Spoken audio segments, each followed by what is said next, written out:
Good morning, Talk family, and welcome back to another episode of Talk the Talk. My name is Desh Palay-Bechin, and I'm your host for today. I am so excited to introduce our guest for today. She is one of the semi-finalists, she's now a finalist for the Motoring Woman of the Year Awards. I'm so glad that it's time for me to announce the finalists. It's such a long process, 15 months of interviewing and meeting these phenomenal women in the motoring trade, and here we are at the finals in our 5th year anniversary. Today we're meeting an extraordinary woman who defies norms and dominates the world of racing. And as you know, we just introduced this category this year. Our guest today is not only a fearless competitor, but a trailblazer who has shattered barriers in this male-dominated sport. Her passion for speed and unwavering determination has also propelled her to countless victories, establishing her as a role model for women everywhere. So without further ado, let's welcome Landi Sinden, and she is a racing car driver for Women in Motorsport. And as always, this interview is proudly brought to you by Seriti Solutions, MFC and Avo by Nedbank.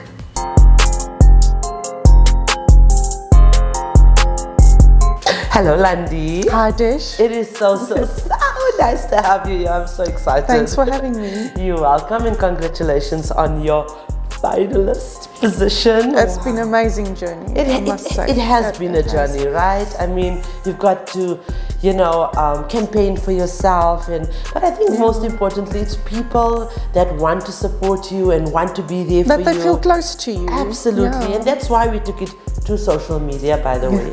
For those of you that's questioning why the voting is on social media, it's because their friends and their family can show their support. Some of them have said, in their comments, they write things about you that they wouldn't normally say to you in person. And it's just such a lovely way to express it. Social is also where they follow you and where they see what's happening within your racing journey and all of that. Absolutely. Landi, how and where, or when and how did your journey in racing start? So my journey actually started when my husband and I met. I always, as a little girl, had a passion for bikes, but never had the opportunity. I had a single parent, mom looking after me and my brothers, so never had that opportunity. So only when my husband and I got together, as I was introduced to bikes physically. Learned how to ride, everything. He taught me, sent me to a riding school with Clinton Pinar, and that's where I met my mentor, who's still my mentoring to today. So that's the journey basically, and being introduced to bikes with my husband, and started riding on track, getting to know the corners, building up confidence. And then 6 months down the line, Clinton, my mentor, came to me and said, listen, Landi, don't you want to become a ladies instructor for me to teach other ladies? And because the confidence barrier with ladies and men teaching you how to ride is very different. So what do you ride with? Currently I'm on... I can't say it's a vehicle because it's a bike, right? It's a bike. Okay. So what do you ride? I'm learning. Landi, we are learning. We introduced this category not to just introduce the sport to our female followers, and many of them who absolutely loves cars, but are now interested in the two-wheel. Exactly. So I'm learning. So if I ask dumb questions, please excuse me. No dumb questions.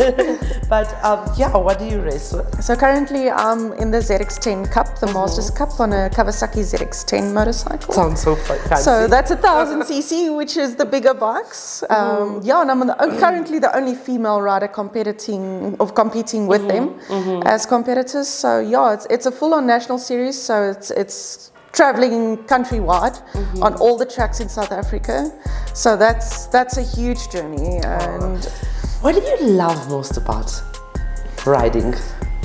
Sorry. It's been my absolute passion, like I say, since a little girl. So it's that freedom as well as that focus that you have to have on the bike, because it's you and the bike. And what goes through your mind when just before you race? Gosh, us ladies overthink everything.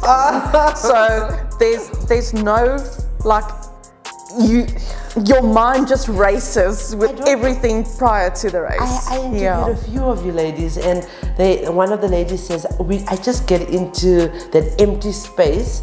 In I don't know how she does that, because I'm an overthinker, and I'm a redhead on top of that. So overthinking is the game. So I'll listen to some music just to get my mind, like I say, calmed down. Right. But nevertheless, on what type of music that I do listen to, so it's the heavy metal and rock type. Right. Yeah, so that gets me into the zone and prep for the race. Not whatever floats your boat, whatever floats that bike. Okay? Yeah. So I just want to ask you one more question. Is there any advice for a woman that wants to join motorsport and riding bikes? Any advice for them? My goodness, that would be follow your dream. Right. As absolute courage and determination and don't think because you're a female in a competitor's motorsport world out there competing against men especially. Don't let that put you down. As have the courage to pursue that dream. Right. Thank you, Landi. Thank you. But before I say thank you, I want to ask you one more question. You said that you were in a male-dominated field at work as well. You work with tools. Yes. So you have, on the 20th of October, you have an opportunity to be all ladylike. Are you embracing this opportunity? Are you coming there like full on glitz and glamour? Full on glamour, yes. As we only do it every so often. So, absolutely. I look forward to seeing you at the event. Thank you for joining our movement. I appreciate you, Landi. Thank you so much, Dave. Okay, so I just want to end off this absolutely phenomenal interview by saying thank you, ladies, but I want to leave you with a quote that reminds me a little bit about Landi. Success is not final, failure is not fatal, and it is the courage to continue that counts. So ladies, it is so important to know that whatever you pursue, you might fail a couple of times, but you need to be able to have the courage to continue, as Landi said. Ladies, those who possess fearlessness possess a unique perspective. They acknowledge the challenge and obstacles, yet they refuse to let fear dictate their actions. So ladies, embrace your fearlessness and see life as it is and forge ahead with unwavering determination. The world awaits your extraordinary contributions. And with that, ladies, I would like to remind you that the question should never be who's going to let me, it should always be who's going to stop me.